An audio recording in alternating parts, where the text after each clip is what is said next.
కొన్నిసార్లు మా భౌతిక సంబంధమైన సంపదలు పెరుగుతున్నప్పుడు గర్వం వస్తుంది, అహంభావం వస్తుంది.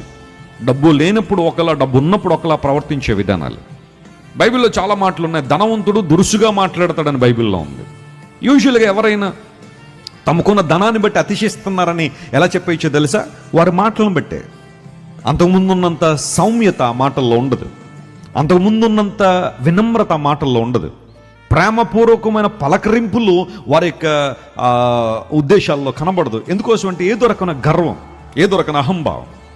దేవుడు నిన్ను ఎంతగానైనా దీవిస్తాడు, కానీ ఆ దీవెన పొందిన తర్వాత నీలోనికి ఏం రాకూడదో? గర్వం రాకూడదు.